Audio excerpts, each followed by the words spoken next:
चलिए जी, आज हम बनाएंगे डीपीपी 11 का क्वेश्चन। ठीक है, डीपीपी 11 में कौन कौन क्वेश्चन दिए हैं और किस प्रकार से सॉल्व होगा, आइए देखते हैं, समझते हैं। क्वेश्चन नंबर फर्स्ट लिखा है 1 माइनस कॉस 2x, इसका क्या मान होगा। देख रहे हैं, इसका मान पूछा जा रहा है। नहीं, ये ट्रिगो का एक फॉर्मूला है, हर कोई जानता है कि इसका मान होता है 2 sin स्क्वायर x, ट्रिगो का फॉर्मूला है। 2 नंबर क्वेश्चन दिया है 1 माइनस टेन एक्स बटा 1 प्लस टेन एक्स, इसका भी मान पूछा जा रहा है। देखो, ये भी ट्रिगो का फॉर्मूला है। ठीक है, तो इसका मान होगा 10 पाई बाई 4 माइनस एक्स। देखो, हम जानते हैं कि हमारे 12th क्लास में ट्रिगो के फॉर्मूला आपके एग्जाम में ऑब्जेक्टिव में नहीं आ सकता है, लेकिन अगर ये फॉर्मूला आप किसी भी बहाने से याद कर जाते हैं तो 12th में कोई कोई ऐसा प्रश्न आता है जिसमें इस फॉर्मूला का उपयोग होता है। तो मुझे ये क्वेश्चन देने का एक ही उद्देश्य है कि ये फॉर्मूला आपको याद रहे। क्वेश्चन नंबर 3 में लिखा है cos inverse 1 minus X square बटा 1 प्लस एक्स स्क्वायर का क्या मान होगा। देखो, ये आपके 12th का क्वेश्चन है और अच्छा क्वेश्चन है, आपके एग्जाम में पूछा हुआ क्वेश्चन है। 2 tan इनवर्स एक्स इसका मान होगा और ये भी आईटीएफ का फॉर्मूला है। क्वेश्चन नंबर 4 में लिखा है root under 1 plus cos 2x sorry sine 2x, इसका क्या मान होगा। ये भी ट्रिगो का फॉर्मूला है, इसका मान होगा cos x plus sign x, ये मान होगा। ठीक है, इसके बाद लिखा है क्वेश्चन नंबर 5 में root under 2 cos square X 2 cos square X minus 1। देखिए, जो लिखा है cos 2x का फॉर्मूला है, cos 2x का फॉर्मूला है। ठीक है, 6 नंबर क्वेश्चन में लिखा है root under 1 minus cos X बटा 1 प्लस साइन एक्स, ये भी ट्रिगो का फॉर्मूला है, 1 प्लस कॉस एक्स। देखिए, जो लिखा है ना, ये भी ट्रिगो का फॉर्मूला है और इसका मान होता है tan x by 2, इसका मान होता है। उसके बाद tan inverse minus root 3, 7 number में है tan इनवर्स माइनस रूट 3। देखिए, tan का माइनस बाहर आता है और tan में रूट 3 का डिग्री का मान है, तो tan में रूट 3 60 डिग्री का मान होता है और 60 डिग्री को पाई बाई 3 लिखते हैं, इसलिए इसका आंसर माइनस पाई बाई 3 होगा। इस प्रकार से क्वेश्चन नंबर अब 8 पर हम लोग चलेंगे।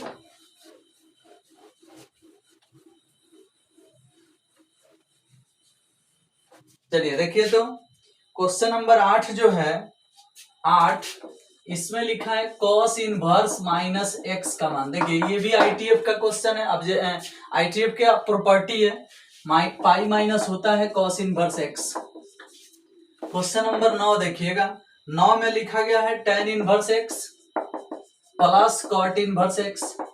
देखो, ये तो पाई बाई 2 होता है, हर कोई जानता है, ये भी आईटीएफ का प्रॉपर्टी है।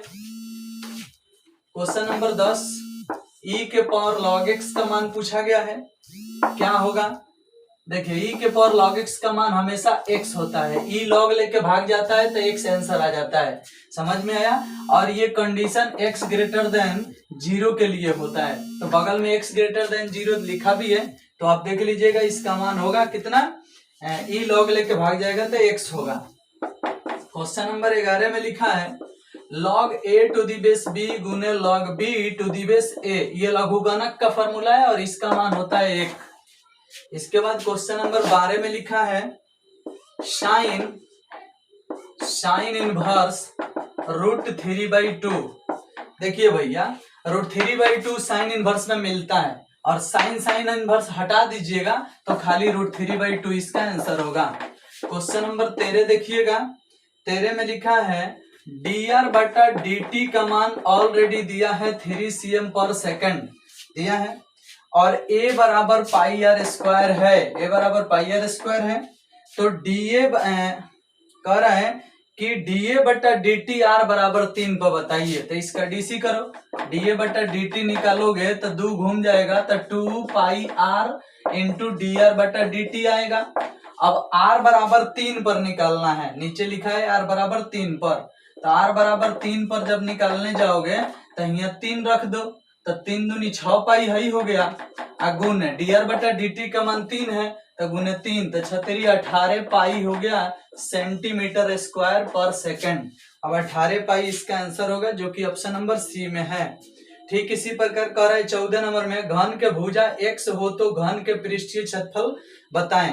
तो घन के भुजा x है तो पृष्ठीय क्षेत्रफल क्या होता है भैया, तो घन के पृष्ठीय क्षेत्रफल होता है 6 गुना भुजा स्क्वायर। आप लोगों को पता होना चाहिए कि घन का आयतन होता है भुजा क्यू और घन का पृष्ठीय क्षेत्रफल होता है 6 गुना भुजा स्क्वायर। तो 14 का बी नंबर ऑप्शन सही है, 6x स्क्वायर। ठीक है,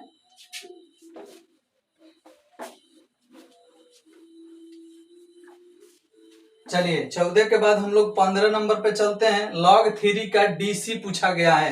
तो log 3 एक अचर राशि है, जानते हो, और अचर राशि का डीसी 0 होता है, हर कोई जानता है। ठीक है, तो इसका आंसर 0 हो जाएगा।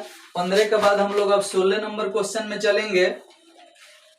16 नंबर कह रहा है साइन स्क्वायर एक्स का डीसी बताइए। 16 नंबर क्वेश्चन में साइन स्क्वायर एक्स का डीसी पूछा गया है। ठीक है, देखिए साइन स्क्वायर एक्स का डीसी पूछा गया है एक्स के सापेक्ष में, यानी डीवाई बटा डीएक्स पूछा जा रहा है। ऐसे लिखा है वाई इक्वल टू इतना, तो डीवाई बटा डीएक्स बताएं। क्वेश्चन इस प्रकार से लिखा है। तो बात वही है कि इसका डीसी कीजिए एक्स के सापेक्ष में। तो देखिए डीसी करने जाइएगा तो चैन रूल पर इसे बनाइएगा तो एक बार 2 घुमाइएगा तो 2 साइन एक्स हो गया, एक बार साइन का डीसी कॉस एक्स हो गया। तो यही आपका ऑप्शन होगा। अगर ये ऑप्शन में नहीं होगा तो ये सूत्र होता है साइन 2x का। तो हाई ऑप्शन में हो सकता है, या तो हाई ऑप्शन में होगा या हाई ऑप्शन में होगा, देख लीजिएगा। ठीक है, तो यहाँ पे आपको पता चल गया कि ऑप्शन नंबर बी सही है। 17 नंबर क्वेश्चन देखिएगा, y इक्वल टू लिखा है साइन कॉस इनवर्स x, ऐसे लिखा है, और कह रहा है कि dy बटा dx बताएं। देखो भैया हाई तो साइन है, हाई कॉस है, कॉस पर इनवर्स भी है, तो कॉस को साइन में ट्रांसफर कर लो। साइन में ट्रांसफर करोगे तो साइन बाहर वाला उतर जाएगा, कॉस इनवर्स को साइन इनवर्स में ट्रांसफर करते हैं तो root under 1 minus X square हो जाता है। ये फार्मूला होता है। क्यों? क्योंकि इसके बटा में 1 है, ऊपर वाला b है, नीचे वाला h है, p निकालोगे तो root under 1 minus X square आएगा, p बटा h सेट करोगे तो ये आएगा। यानी कॉस इनवर्स को साइन इनवर्स में बदलने का ये फार्मूला होता है root under 1 minus X square. ठीक है, अब चलिए हाई हट गया तो बच गया y का मान root under 1 minus X square. अब इसका डीसी कर देना है तो dy बटा dx निकाल दो। अंदर वाला का डीसी माइनस 2x और रूट का DC 2 root under 1 minus X square. 2 से 2 कट गया, आंसर हो गया माइनस एक्स बटा root under 1 minus X square, और ये आपका आंसर हो जाएगा। ठीक है, माइनस एक्स बटा root under 1 minus X square option number C में दिया है। ठीक, इसके बाद हम क्वेश्चन नंबर 18 पर चलेंगे और विचार करेंगे कि 18 कैसे बनेगा। देखिए तो 18 नंबर क्वेश्चन कह रहा है कि e के पावर tan इनवर्स x तक डीसी कीजिए। y इक्वल टू e के पावर tan इनवर्स x, तो dy बटा dx बताएं। देखो भैया हर कोई जानता है कि इसको चैन रूल पर बनाओगे तो पहले इसका डीसी करोगे तो आएगा 1 बटा 1 प्लस एक्स स्क्वायर, और e के पावर x के डीसी e के पावर x से होगा, इस तरह से हो जाएगा। ठीक है, तो dy बटा dx का मान तो हमने निकाल लिया, tan इनवर्स का डीसी है ई के पावर x के डीसी के पावर x। अभी गुना करोगे तो ऐसे हो जाएगा e के पावर tan इनवर्स x अब बटा में 1 प्लस एक्स स्क्वायर। अब ये ऑप्शन में देखो कि कहीं है, तो हाँ ऑप्शन नंबर ए में दिया है तो ये सही है। क्वेश्चन नंबर 19 देखिएगा। 19 में लिखा है y इक्वल टू ई के पावर 3x प्लस 2, तो डीसी बताओ। भैया ये कौन नहीं बता सकता है, बताओ। ई के पावर 3x प्लस 2 जो है उतर रहबे करेगा, x के गुणांकवा खाली गुना में आ जाएगा, था ये आंसर होगा। देख लो ई के पावर 3x प्लस 2। इसके बाद ऑप्शन क्वेश्चन नंबर 20 देखिएगा। 20 में लिखा है y इक्वल टू ई के पावर x इंटू ए के पावर x। देखिए इसका भी डीसीए करना है तो पहले y इक्वल टू दोनों पावर सेम है तो ए के होल पावर x कर सकते हो, इसको a के पावर x के नियम पर तोड़ सकते हो, तो dy बटा dx निकालोगे तो a के पावर x का नियम कहता है a के पावर x इंटू लॉग ए, यानी e के power x into log e ए। ऐसे a के पावर x तो a के पावर x इंटू में लॉग ए, जितना है उतना लिख दो, ये आपका आंसर हो जाएगा a के पावर x इंटू लॉग ई ए। ठीक है, ऑप्शन नंबर डी सही है। इस प्रकार से ये डीपीपी खत्म हुआ, नेक्स्ट डीपीपी का इंतजार करें।